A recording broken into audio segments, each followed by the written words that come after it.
Hey guys, welcome back to my channel.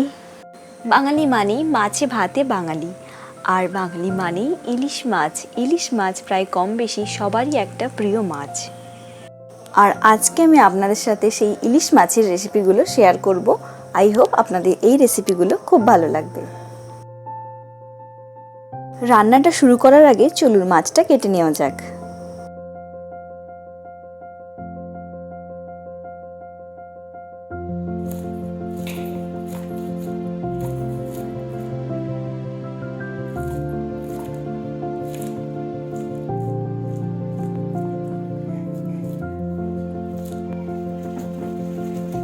এবার মাছগুলোকে piece piece করে কেটে নেওয়া হবে। আপনারা চাইলে আপনাদের মতো ছোট বড় করে কেটে নিতে পারেন। মাছটা খুব বড় ছিল তাই এইভাবে কেটে নিচ্ছি। আপনারা চাইলে কিন্তু রিং পিস করেও কেটে নিতে পারেন। মাছটা কাটা হয়ে গেছে। এবার মাছগুলোকে খুব ভালো করে ধুয়ে নিতে হবে। আপনারা চাইলে কিন্তু মাছটা কাটার আগেও কিন্তু আঁচটা ছাড়ানোর পরেও কিন্তু ধুয়ে নিতে পারেন।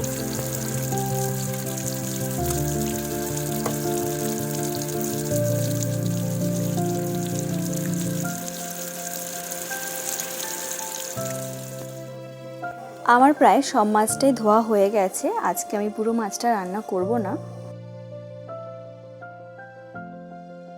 আমি এখানে নিয়ে নিয়েছি 8 পিস মাছ, যেটাতে আমি নুন হলুদ দিয়ে ভালো করে মেখে নেব। ইলিশ মাছগুলোকে নুন হলুদ দিয়ে মেখে 10 মিনিটের জন্য রেখে দেব। একটা মশলার পেস্ট বানিয়ে নিচ্ছি। এখানে আমি দিয়ে দিচ্ছি 2 চামচ সর্ষে, 1 চামচ পোস্ত আর হাফ চামচ তিল আর 2টো কাঁচা লঙ্কা। অল্প পরিমাণ জল দিয়ে একটা স্মুথ পেস্ট বানিয়ে নেব। দিয়ে দিচ্ছি খুব সামান্য পরিমাণ চিনি, দিয়ে একটা স্মুথ পেস্ট বানিয়ে নিচ্ছি। আপনারা চাইলে চিনিটা স্কিপ করতে পারেন। টেস্টের জন্য আপনারা এখানে চিনিটা স্কিপ করে কয়েক টুকরো নারকেলও দিতে পারেন। মশলাটা খুব ভালোভাবে বাটা হয়ে গেছে। আমি এবার এটাকে একটা বাটির মধ্যে নিয়ে নিচ্ছি। সর্ষে, পোস্ত, তিল, কাঁচা লঙ্কা দিয়ে বানানো মশলার পেস্টটা এবার আগে থেকে নুন হলুদ দিয়ে মেখে রাখা মাছের ওপর দিয়ে দেব। দিয়ে খুব ভালো করে মাছের সাথে মশলাটাকে মিশিয়ে নিতে হবে। এবার এর মধ্যে দিয়ে দিচ্ছি 2 থেকে 3 চামচের মতো সর্ষে তেল। তেলটা দেওয়ার পর কিন্তু মাছের সাথে মশলার সাথে খুব ভালো করে মিশিয়ে নিতে হবে। আজকে আমি আপনাদের সুবিধের জন্য ইলিশের 2টো রেসিপি শেয়ার করব, যেটা আমি সেম মশলার পেস্ট দিয়ে কিন্তু বানাবো। প্রথমে আমি বানাবো ইলিশের পাতুরি, তারপর ইলিশের ভাপা।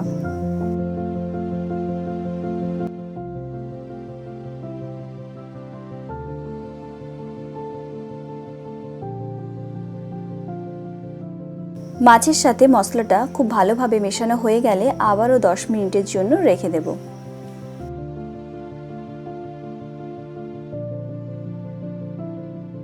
পাতুরি বানানোর জন্য লাগবে কলা পাতা, আর কলা পাতাটাকে আমি একটু সাঁতলে নিচ্ছি।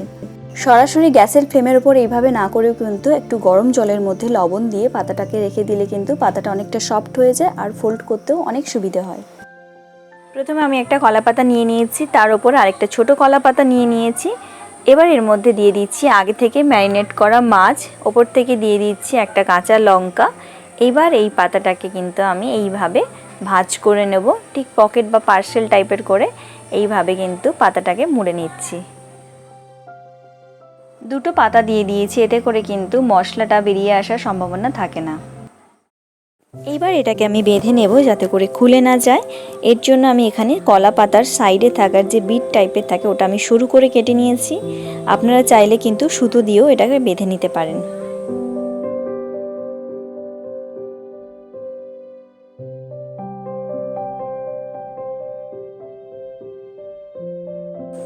একইভাবে বাকি মাছগুলোকেও কলা পাতা দিয়ে র্যাপ করে নেব।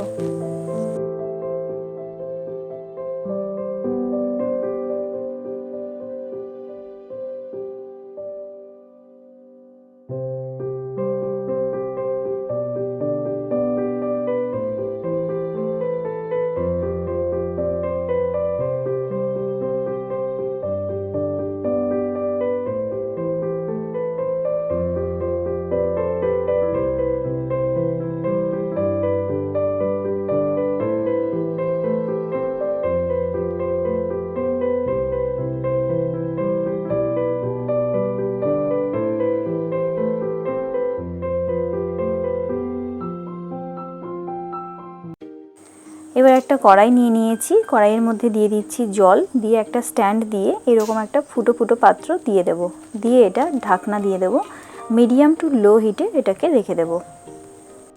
জলটা গরম হয়ে এলে ঢাকনাটা খুলে আগে থেকে কলা পাতা দিয়ে র্যাপ করা মাছগুলোকে এক এক করে দিয়ে দেব। পাতুরিটা চাইলে আপনারা এইভাবেও করতে পারেন, তা না হলে কিন্তু কড়াইয়ের মধ্যে অল্প পরিমাণ তেল দিয়ে ঢাকনা দিয়ে ফ্রাই করে নিয়েও বানাতে পারেন। এইবার এটাকে আমি ঢাকনা দিয়ে 10 মিনিটের জন্য রান্না করে নেব। এইবার আজকের সেকেন্ড রেসিপি ইলিশের ভাপা।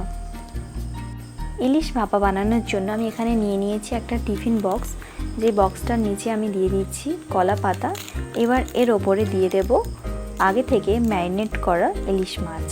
এবার ওপর থেকে দিয়ে দিচ্ছি বেশ কিছুটা পরিমাণ সর্ষের তেল, দিয়ে দিচ্ছি কাঁচা লঙ্কা। ঝালের পরিমাণটা আপনারা যেভাবে ঝাল খেতে চান সেই ওয়াইজই কিন্তু লঙ্কার পরিমাণটা দেবেন।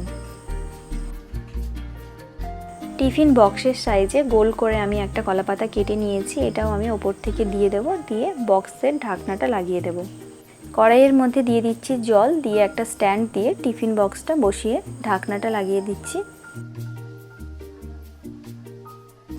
10 মিনিটের জন্য এটাকে আমি ভাপে রান্না করে নেব। 10 মিনিট হয়ে গেছে, গ্যাসের ফ্লেমটা এবার অফ করে দেব।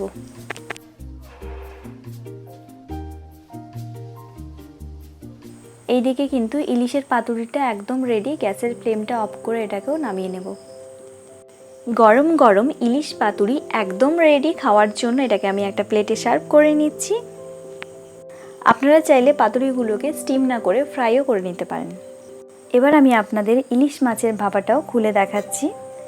পাতাটার কালারটা কিন্তু অনেকটাই চেঞ্জ হয়ে গেছে। পাতাটা আমি সরিয়ে নিচ্ছি।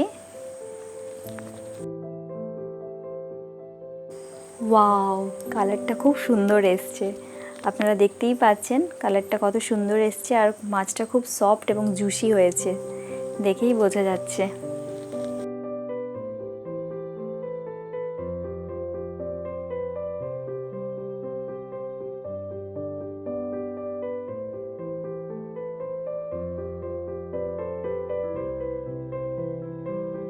ইলিশের পাতুরিটাও কিন্তু অসাধারণ হয়েছে আর খুব সফট হয়েছে। আপনারা অবশ্যই একবার এইভাবে বাড়িতে বানিয়ে দেখুন।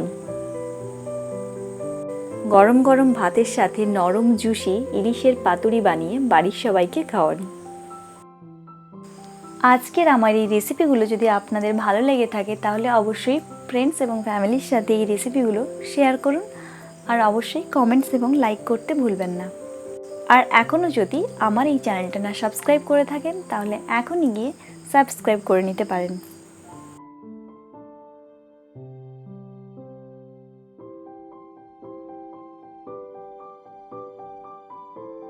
আরে বাহ, খেতে তো খুব ভালো হয়েছে। আমাকে তো একটু ঝালও লাগছে না, খুব টেস্টি হয়েছে খেতে।